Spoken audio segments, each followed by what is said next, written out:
Hi friends, இது வெறும் awareness video மட்டும் கிடையாது. இந்த வீடியோவை பார்த்துட்டு கேர் ஹெல்த் இன்சூரன்ஸ் இந்த வீடியோக்கு ரெஸ்பான்ஸ் பண்ணியே ஆகணும். இன்சூரன்ஸ்னா என்ன? இன்சூரன்ஸ் எதுக்காக எடுக்கிறோம்? கஷ்டப்படுற நேரத்தில் தன்னோட ஃபேமிலிக்கு ஒரு சப்போர்ட் கிடைக்கணுன்றதுக்காக தான் இல்லையா?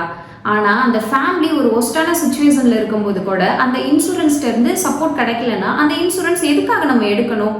இன்சூரன்ஸ் எதுக்கு? அந்த இன்சூரன்ஸ்க்கு மீனிங் தான் என்ன? கேர் ஹெல்த் இன்சூரன்ஸ் தயவு செஞ்சு ரெஸ்பான்ஸ் பண்ணுங்க. இன்னைக்கு நான் சொல்ல போறது என்னோட ஃபேமிலிக்கு நடந்த ஒரு ரியல் இன்சிடென்ட். இந்த வீடியோ நான் போடுறது கேர் ஹெல்த் இன்சூரன்ஸை டார்கெட் பண்ணி தான் போடுறேன். பாலிசி எடுக்கிறவங்க எல்லாருமே ரியாலிட்டியை தெரிஞ்சுக்கணும்.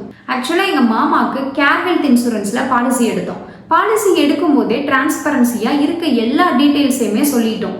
எங்கள் மாமாவுக்கு வந்து சுகர் இருக்குது, அவங்களுக்கு வந்து சுகர் வந்து ஸ்டார்டிங் ஸ்டேஜ், இன்சுலின் டேப்லெட் இந்த மாதிரி எதுவுமே எடுத்துக்கல, இப்போ தான் அவங்களுக்கு ஸ்டார்ட் ஆயிருக்கு, டேப்லெட் எடுத்துக்கிற அளவுக்கு பெருசாக இல்லைன்னு சொல்லிட்டாங்க அப்படின்ற மாதிரி எல்லாத்தையுமே மென்ஷன் பண்ணிட்டோம்.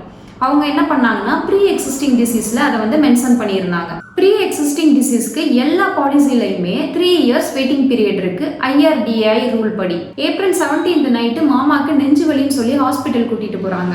ஹாஸ்பிட்டல் போனதுக்கப்புறம் டாக்டர் இம்மீடியட்டா ஆன்ஜியோ பண்ணி 3 பிளாக் இருக்குன்னு கண்டுபிடிக்கிறாரு. கண்டுபிடிச்சதுக்கப்புறம் மெயின் பிளாக்குக்கு ஸ்டென்ட் வச்சிடுறாங்க. அப்புறம் இனி உயிருக்கு பிரச்சனை இல்லைன்னு சொல்லி ஐசியூக்கு சேஞ்ச் பண்ணுறாங்க. அங்கே ட்ரீட்மெண்ட் பார்த்துட்டு இருக்கும்போது அவங்களுக்கு மூச்சு திணறல் வந்து இறந்து போயிடுறாங்க. ஒரு ஃபேமிலிக்கு இதை விட பெயின்ஃபுல் சுச்சுவேஷன் என்ன இருக்கும்?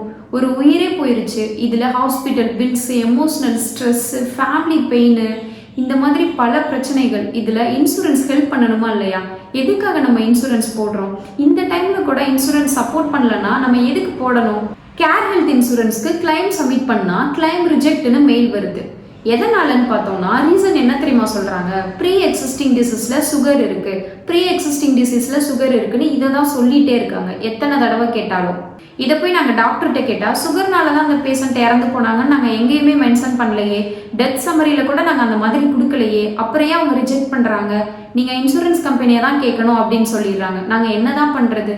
IRDAIக்கும் மெயில் போட்டாச்சு, அவங்களும் ப்ராப்பராக ரெஸ்பான்ஸ் பண்ணலை. கேர் ஹெல்த் இன்சூரன்ஸில் போய் கேட்டாலும் நான் பிடிச்ச முயலுக்கு 3 காடுதான்ற மாதிரி ப்ரீ எக்ஸிஸ்டிங் டிசீஸ் சுகர் இருக்குன்னு தான் சொல்லிக்கிட்டே இருக்காங்க. எப்படி இப்படி ரிஜெக்ட் பண்ணுறாங்க? மெடிக்கல் ப்ரூஃப் அடிப்படையிலையா இல்லை ஜெனரிக் ரிஜெக்ஷனா? இந்த கேர் ஹெல்த் இன்சூரன்ஸ் மாதிரி ஒஸ்ட் கம்பெனினால தான் மக்களுக்கு இன்சூரன்ஸ் மேலேயே இன்ன வரையும் நம்பிக்கை வராமல் இருக்குது. எமர்ஜென்சி நேரத்தில் ஹெல்ப் கிடைக்கும் தான் இன்சூரன்ஸ் போடுறோம். ஆனால் அந்த டைம்லேயே நமக்கு இன்சூரன்ஸ் கிடைக்கலன்னா நம்ம எதுக்காக போடணும்? சரி, ஓகே, சுகர் தான் காஸ் ஆஃப் டெத்தாக இருந்தால் டாக்டர் ஏன் அந்த டெத் சம்மரியில் சுகர் தான் காஸ் ஆஃப் டெத்னு மென்ஷன் பண்ணலை? டிரான்ஸ்பரண்ட் அசஸ்மெண்ட் ஏன் இல்லை? டீட்டெயில்டு மெடிக்கல் எக்ஸ்பிளனேஷன் ஏன் கொடுக்கல? ஒரு ஃபேமிலி ஆல்ரெடி ஒரு உயிரையே இழந்துட்டு இருக்கு, அவங்களையே இப்படி ஏமாற்றணும்? நான் வந்து எல்லாரையும் இன்சூரன்ஸ் எடுக்காதீங்கன்னு சொல்லலை, இன்சூரன்ஸ் எடுங்க, அது நல்லது தான். ஆனால் இந்த கேர் ஹெல்த் இன்சூரன்ஸ் மாதிரி கம்பெனியெல்லாம் பிளைண்டாக நம்பாதீங்க. எல்லாத்துக்குமே நீங்கள் வந்து ப்ரூஃப் வச்சுக்கோங்க. முக்கியமாக கிளைம் ரிஜெக்ட் ஆனால் பயப்படாதீங்க, கொஸ்டின் கேளுங்க, மெடிக்கல் பேசிஸ் கேளுங்க, IRDAIக்கு கம்ப்ளைண்ட் பண்ணுங்க, கன்சியூமர் ரைட்ஸ் யூஸ் பண்ணுங்க. முக்கியமாக இந்த மாதிரி வேற ஒரு ஃபேமிலிக்கு நடந்துடக்கூடாது. கேர் ஹெல்த் இன்சூரன்ஸில் யாருமே இன்சூரன்ஸ் எடுக்காதீங்க. இந்த வீடியோவை முடிஞ்ச வரை ஷேர் பண்ணுங்கள். தேங்க்ஸ் ஃபார் வாட்சிங்.